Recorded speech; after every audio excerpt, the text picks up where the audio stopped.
இது ஃபர்ஸ்ட் மலேசியாவின் செய்திகள் உங்களுக்காக.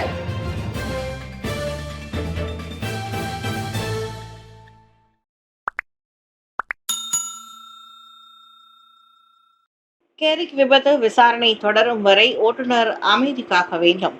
PDRM. கடந்த திங்கள் அன்று உப்சி பல்கலைக்கழக மாணவர்கள் பயணித்த பேருந்து விபத்துக்குள்ளாகி 13 மாணவர்கள் உயிரிழந்துள்ளதை தொடர்ந்து அப்பேருந்து ஓட்டுநர் விசாரணை முடியும் வரை சமூக ஊடகங்கள் மற்றும் பொது வழிகளில் கருத்தை பகிர்வதை தவிர்க்க வேண்டும் என்று பேரா காவல்துறை தலைவர் டத்தோ நூர்ஹிசாம் நாட்டின் எச்சரித்துள்ளார். இந்த வழக்கு பல கோணங்களில் விசாரிக்கப்பட்டு வரும் நிலையில் விபத்தையொட்டி வலைதளவாசிகள் பதிவேற்றி வரும் கருத்துகளுக்கு ஓட்டுநர் பதிலளிக்க வேண்டிய அவசியம் இல்லை என்றும் மேலும் அவர் குறிப்பிட்டுள்ளார்.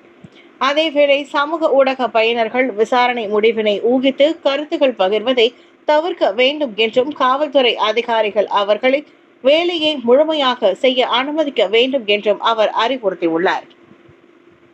இந்நிலையில் பேருந்து ஓட்டுநர் தற்போது கையில் ஏற்பட்ட காயங்களுக்கு தைப்பிங் மருத்துவமனையில் சிகிச்சை பெற்று வருவதாகவும் அவர் மருத்துவமனையிலிருந்து வெளியேறும் வரை காவல்துறையினர் எவ்வித நடவடிக்கைகளையும் எடுக்க மாட்டார்கள் என்றும் நூர்ஹிசாம் விளக்கம் அளித்துள்ளார். SUV வாகனத்தில் இருந்த 4 மில்லியனுக்கும் அதிகமான ரிங்கிட் போதைப் பொருட்கள் பறிமுதல். நேற்று கேரிக் தாமன் புலாய் சவனா நீர் சுத்திகரிப்பு நிலையத்திற்கு அருகில் SUV வாகனம் ஒன்றில் 4.6 மில்லியன் ரிங்கிட்டுக்கும் அதிகமான போதைப் பொருட்களை காவல்துறையினர் பறிமுதல் செய்துள்ளனர். பொதுமக்களுக்கு கிடைத்த ரகசிய தகவலை தொடர்ந்து கெரிக் காவல் நிலைய அதிகாரிகள் மேற்கொண்ட அதிரடி சோதனையில் இந்த பறிமுதல் செய்யப்பட்டுள்ளதாக பேரா காவல்துறை தலைவர் நூர்ஹிசாம் நார்டன் தெரிவித்தார். இச்சோதனையில் 82.8 கிலோ எடையுள்ள பெத்தமைன் பொட்டலங்களும் 40.36 கிலோ எடையுள்ள கேத்தமைன் பொட்டலங்களும் கண்டுபிடிக்கப்பட்டுள்ளதாக அவர் மேலும் கூறியுள்ளார். போதைப் பொருள் கடத்தலுக்கு பயன்படுத்தப்பட்ட ஹோண்டா வாகனம் திருட்டு வாகனமாக இருக்கக்கூடும் என்று சந்தேகிப்பதாகவும் அந்த வாகனம் செட்டாங்கில் இருக்கும் செவிலியர் ஒருவருக்கு சொந்தமானதாக இருக்கலாம் என்றும் முதல்கட்ட விசாரணையில் தெரிய வந்துள்ளது. பலூன் விற்பனையாளர் பாலியல் தொல்லை கொடுத்தாரா? போலீசில் புகார் செய்யும்படி டிக்டாக் பயனருக்கு வலியுறுத்து. கென்டிங் ஹைலாண்ட்ஸில் விடுமுறையில் இருந்தபோது பலூன் விற்பனையாளர் ஒருவர் பாலியல் தொல்லை கொடுத்தது குறித்து புகார் அளிப்பதற்கு வரும்படி டிக்டாக் உள்ளடக்க படைப்பாளரை போலீசார் கேட்டுக்கொண்டனர். டிக்டாக் கணக்கு உரிமையாளர் ஒருவர் நேற்று கூறியிருந்த இக்குற்றத்தை குறித்து போலீசுக்கு இன்னும் புகார் கிடைக்கவில்லை என்று பெந்தோங் மாவட்ட காவல்துறை தலைவர் சைஹாம் முகமது கஹார் தெரிவித்தார். பல இடங்களில் கிட்டத்தட்ட அந்த நபரின் பாலியல் தொந்தரவுக்கு உள்ளானதாக பாதிக்கப்பட்டவர் தனது டிக்டாக்கில் பதிவிட்டுள்ளார். விசாரணைக்கு உதவும் பொருட்டு தகவல்படி சம்பந்தப்பட்ட டிக்டாக் உரிமையாளரை போலீசார் கேட்டுக்கொண்டனர். மேலும் அந்த பலூன் விற்பனையாளரின் பாலியல் தொந்தரவுக்கு பொதுமக்களில் எவரேனும் உள்ளாகி இருந்தால் எந்த ஒரு போலீஸ் நிலையத்திலும் புகார் செய்தால் அது குறித்து விசாரணை நடத்தப்படும் என ஜைஹாம் வெளியிட்ட அறிக்கையில் தெரிவித்தார். பரவும் ஒமிக்ரான் வகை நோய் தொற்றுகள் மலேசியர்களுக்கு எச்சரிக்கை. அண்டை நாடுகளான தாய்லாந்து மற்றும் சிங்கப்பூரில் COVID-19 ஒமிக்ரான் வகை நோய் தொற்றுகள் அதிகமாக பரவி வருவதை தொடர்ந்து மலேசியர்களும் அதிக விழிப்புணர்வுடன் இருக்க வேண்டும் என்று பொது சுகாதார நிபுணர்கள் கருத்துரைத்து வருகின்றனர். மலேசிய தேசிய பல்கலைக்கழகத்தின் சமூக சுகாதார நிபுணர் பேராசிரியர் டாக்டர் ஷரிஃபா எசாத் வான் பூத்தே கூறுகையில், ஒமிக்ரான் துணை வகை தொற்று நோய்கள் அதிகம் பரவும் தன்மை கொண்டவையாக இருப்பினும் அவை முந்தைய வகைகளுடன் ஒப்பிடும்போது கடுமையான நோயை ஏற்படுத்துவதற்கான வாய்ப்புகள் குறைவு என்கிறார். இருந்தபோதும் மலேசியர்கள் நோய் தொற்று நடவடிக்கைகளை மேற்கொள்ள வேண்டும் என அறிவுறுத்தப்படுகின்றார்கள். இருந்தபோதும் மலேசியர்கள் நோய் எதிர்ப்பு நடவடிக்கைகளை மேற்கொள்ள வேண்டும் என்று அறிவுறுத்தப்படுகிறார்கள். உலக சுகாதார அமைப்பு ஒமிக்ரான் வகை தொற்றுகளின் வீரியத்தை தொடர்ந்து கண்காணித்து வருவது குறிப்பிடத்தக்கது. வயோதிகரை தாக்கும் வெளிநாட்டு தம்பதியினரின் காணொலி வைரல். கடை ஒன்றில் உள்ளூர் வாசியான முதியவர் ஒருவருக்கும் வெளிநாட்டு தம்பதியினருக்கும் ஏற்பட்ட கடுமையான வாக்குவாதம் கைகலப்பாக மாறி அம்முதியவர் கடுமையாக தாக்கப்படும் காணொலி சமூக ஊடகங்களில் வைரலாகியுள்ளது. பணம் செலுத்தும் இடத்தில் தொடங்கிய சண்டையில் அந்த வெளிநாட்டு நபர் முதியவரை கடைக்கு வெளியே அடித்து தள்ளுவதை அந்த காணொலியில் காண முடிகின்றது.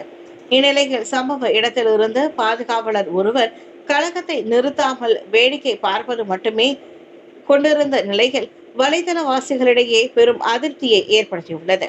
அதே நேரத்தில் கொடூரமாக நடந்து கொண்ட வெளிநாட்டினரை காவலில் வைக்க வேண்டும் என்றும் பலர் கருத்துரைத்து வருகின்றனர். எறும்புகளால் சூழப்பட்ட நிலையில் கண்டெடுக்கப்பட்ட ஆண் குழந்தையின் வாரிசுகளை சமூக நலத்துறை கண்டறிந்துள்ளது. லாபிஸ் பெல்டா ரெட்டாங்கில் மே 3ஆம் தேதி ஒரு வீட்டின் முன் கைவிடப்பட்ட நிலையில் கண்டெடுக்கப்பட்ட ஒரு ஆண் குழந்தையின் வாரிசுகளை சமூக நலத்துறை கண்டறிந்துள்ளது. மஞ்சள் நிற தோல் கொண்ட குழந்தை தொப்புள் கொடையுடன் பாத்தை துணியால் சுற்றப்பட்டு ஆவணங்கள் இல்லாமல் எறும்புகளால் சூழப்பட்ட நிலையில் காணப்பட்டதாக சிகாமட் மாவட்ட சமூக நலத்துறை தெரிவித்துள்ளது. சிகாமட் மருத்துவமனையில் சிகிச்சை பெற்று வரும் இக்குழந்தை தற்போது நல்ல ஆரோக்கியத்துடன் இருப்பதோடு சமூக நலத்துறையின் பராமரிப்பில் இருந்து வருகிறது. 2001ஆம் ஆண்டு குழந்தைகள் சட்டத்தின் 25(2) பிரிவின் கீழ் மே 23ஆம் தேதியன்று இதற்கான அனுமதியை சிகாமட் மேஜிஸ்ட்ரேட் நீதிமன்றத்தில் சமூக நலத்துறை பெற்றது என அது வெளியிட்ட அறிக்கையில் தெரிவித்துள்ளது. குழந்தையின் தாய் அல்லது வாரிசுகள் பற்றிய தகவல் தெரிந்தவர்கள் செகாமட் மாவட்ட குழந்தைகள் பாதுகாப்பு அலுவலகத்தை தொடர்பு கொள்ளுமாறு கேட்டுக் கொள்ளப்படுகிறார்கள். சித்திரவதை வழக்கு விசாரணைக்கு தொடங்கும் முன்னரே லோசியோ ஹாங்கின் முன்னாள் கணவர் மரணம். ஒருதலை பட்சமாக மத மாற்றத்தை தொடர்ந்து பிள்ளைகளை வளர்க்கும் உரிமை தொடர்பில் சட்ட போராட்டம் நடத்தி வந்த லாசி ஹோங்கின் முன்னாள் கணவர் மரணம் அடைந்துள்ளார். முகமது நாகேஸ்வரன் முனிகாண்டி நேற்று காலமானதை லோவின் வழக்கறிஞர் ஷம்சேர் சிங் டிண்ட் உறுதிப்படுத்தினர். இஸ்லாத்துக்கு மதம் மாறியவரான நாகேஸ்வரன் லோவுக்கும் தனக்கும் பிறந்த 3 குழந்தைகளை 2020இல் பெர்லிஸுக்கு கூட்டிச் சென்று ஒருதலை பட்சமாக இஸ்லாத்துக்கு மதம் மாற்றிவிட்டார். இதையடுத்து பிள்ளைகளை வளர்க்கும் உரிமை 2019 தொடங்கி 2021 வரை பல நீதிமன்ற உத்தரவுகளால் லோவிடமே ஒப்படைக்கப்பட்டன. இந்நிலையில் தனது 3 பிள்ளைகளை அசல் மதமாக இந்து மதத்திற்கே மாற்றி கோரி லோ விண்ணப்பித்தார். இதில் கடந்த ஆண்டு கூட்டரசு நீதிமன்றம் 3 பிள்ளைகளுக்கும் இந்துக்களே என முக்கிய தீர்ப்பளித்தது. பிள்ளைகளின் மதங்களை மாற்றுவதற்கு தாய் தந்தை இருவரின் சம்மதமும் தேவை என அது கூறியது. கெந்திங் மலையில் தாம் கடத்தப்பட்டதாக கூறிக்கொண்ட பெண்ணிடம் விசாரணை. கெந்திங் மலையில் ஒரு கும்பல் தனது குழந்தைகளை கடத்தி செல்லவிருப்பதாக கூறும் வீடியோ தொடர்பாக டிக்டாக் பயனரை போலீஸ் விசாரித்து வருகின்றனர். வைரல் வீடியோவில் கூறப்பட்ட குற்றம் சாட்டுகளை தொடர்ந்து விசாரணை நடத்தப்பட்டது. அதில் தனது குழந்தைகளை அணுகும் போது ஒரு ஆண் தனது குழந்தைகளை கவனித்துக் கொண்டிருந்ததாக அந்த பெண் கூறியிருந்தார். ஜூன் 9ஆம் தேதி இரவு 8:30 மணி அளவில் டிக்டாக்கில் அந்த வீடியோவை போலீசார் கண்டறிந்ததாகவும் கெந்திங் மலையில் குழந்தை கடத்தல் முயற்சி நடந்ததாக ஒரு பெண் கூறியிருந்ததாக பேந்தோங் மாவட்ட போலீஸ் தலைவர் சூப்பரிண்டென்டென்ட் ஜைஹாம் முகமது கஹார் தெரிவித்தார். நேற்று வரை இதுபோன்ற சம்பவம் குறித்து எந்த போலீஸ் நிலையத்திலும் புகார் எதுவும் செய்யப்படவில்லை. இறைச்சி உண்பவர்களை விட சைவ உணவு உண்பவர்கள் அதிக சக்தி வெறி கொண்டவர்களாம், ஆராய்ச்சியில் கண்டறிவு. இறைச்சி சாப்பிடும் தங்கள் சகாக்களை விட சைவ உணவு உண்பவர்களை அதிகாரத்தை கைப்பற்றுவதிலும் பரிசுகளை உட்படுத்திய சாதனைகளை படைப்பதிலும் அதிக ஆர்வம் கொண்டிருப்பது புதிய ஆராய்ச்சியில் தெரிய வந்துள்ளது. போலந்து மற்றும் அமெரிக்காவில் 3500க்கும் மேற்பட்ட பெரியவர்களை உட்படுத்திய இந்த ஆய்வில் சைவ உணவு உண்பவர்களில் 800 பேர் தங்கள் சமூக அந்தஸ்தை மேம்படுத்துவதில் அதிக முனைப்பு காட்டியுள்ளனர். வாழ்க்கையில் உயரிய லட்சியங்களும் புதுமையான சிந்தனை மற்றும் சவால்களை எதிர்கொள்ளும் திராணியும் அவர்களிடம் அதிகமாக உள்ளது கண்டறியப்பட்டது. அதே சமயம் இறைச்சி உண்பவர்கள் பாரம்பரியமான பண்பு நலன்களுக்கு முக்கியத்துவம் கொடுப்பது கண்டறியப்பட்டது.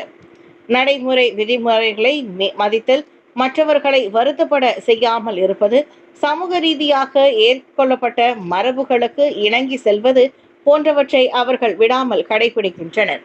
நண்பர்கள் மற்றும் குடும்பத்தினரிடம் கருணை காட்டுதல், அவர்களின் பாதுகாப்புக்கு அதிக முக்கியத்துவம் அளிப்பது போன்ற குணநலன்களும் அவர்களிடம் மிகுந்து காணப்படுகின்றது.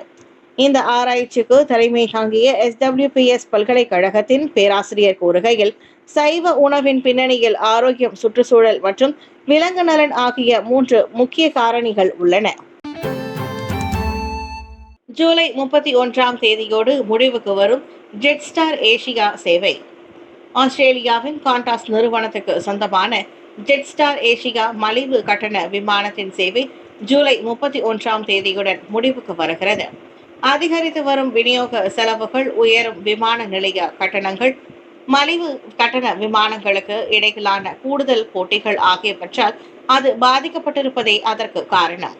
ரத்து செய்யப்பட்ட விமானங்களில் ஏற்கனவே முன்பதிவு செய்துள்ள ஜெட்ஸ்டார் ஏசியா வாடிக்கையாளர்களுக்கு முழு பணமும் திருப்பி தரப்படும். அவர்களுக்கு மாற்று விமான சேவைகளை வழங்குவதற்கும் முயற்சிகள் எடுக்கப்படும் என அந்நிறுவனம் தெரிவித்துள்ளது. ஜெட்ஸ்டார் ஏசியா தற்போது சிங்கப்பூரில் இருந்து மலேசியாவின் கோலாலம்பூர் மற்றும் பினாங்கு, இந்தோனேஷியா, தாய்லாந்து, பிலிப்பைன்ஸ், சீனா, இலங்கை, ஜப்பான், ஆஸ்திரேலியா ஆகிய நாடுகளில் 16 இடங்களுக்கு சேவை வழங்கி வருகிறது. இன்னும் 7 வாரங்கள் எஞ்சி இருக்கும் நிலையில் ஜெட்ஸ்டார் ஏசியாவின் 13 ஏர்பஸ் A320 விமானங்கள் கட்டம் கட்டமாக ஆஸ்திரேலியாவுக்கும் நியூசிலாந்துக்கும் மாற்றி விடப்படும் என்றும் காண்டாஸ் கூறியது. லாஸ் ஏஞ்சல்ஸில் ஆர்ப்பாட்டத்தை ஒடுக்குவதற்கு 4000 அதிரடிப்படை வீரர்களுடன் 700 மெரைன் வீரர்களை டொனால்ட் ட்ரம்ப் அனுப்பி வைத்தார். அதிபர் டொனால்ட் ட்ரம்பின் உத்தரவின் பேரில் செவ்வாயன்று 700 மெரைன் படையினர் லாஸ் ஏஞ்சல்ஸ் பகுதிக்கு வந்தனர். இந்த நடவடிக்கை அரசியல் ரீதியான நோக்கத்தை கொண்டுள்ளதாக கூறி கலிபோர்னியா கவர்னர் கெவின் நியோசம் ஆட்சேபனை தெரிவித்த போதிலும், நகரத்தில் ஆர்ப்பாட்டங்களை அடக்குவதற்காக டொனால்ட் ட்ரம்ப் ஏற்கனவே 4 லட்சம் அதிரடி படைகள் போலீசார்களை அனுப்பியுள்ளார். வெள்ளிக்கிழமை ட்ரம்ப் நிர்வாகம் தொடர்ச்சியான குடிநுழைவு பரிசோதனைகளை தொடங்கியதிலிருந்து லாஸ் ஏஞ்சல்ஸ் நகரில் ஆர்ப்பாட்டங்கள் தீவிரமடைந்துள்ளன. பெரும்பாலும் அமைதியான ஆர்ப்பாட்டங்களுக்கு ட்ரம்பின் பதில் மிகைப்படுத்தப்பட்ட எதிர்வினை என்று மாநில அதிகாரிகள் தெரிவித்தனர். சுமார் 700 மெரைன் படையினர் குறிப்பிட்ட இடங்களுக்கு அனுப்பப்படுவதற்காக காத்திருக்கும் ஒரு மேடை பகுதியில் இருந்ததாக அமெரிக்க அதிபர் ஒருவர் தெரிவித்தார். மெரைன் படையினருக்கு அதிகாரம் இல்லை, மேலும் கூட்டரசு சொத்துக்கள் மற்றும் பணியாளர்களை பாதுகாப்பாளர்கள் என்று இராணுவ அதிகாரிகள் தெரிவித்தனர். செவ்வாய் அன்று கிரேட்டர் லாஸ் ஏஞ்சல்ஸில் சுமார் 2100 அதிரடி படை வீரர்கள் இருந்ததோடு மேலும் பலர் வரவுள்ளனர் என்று அந்த அதிகாரி கூறினார்.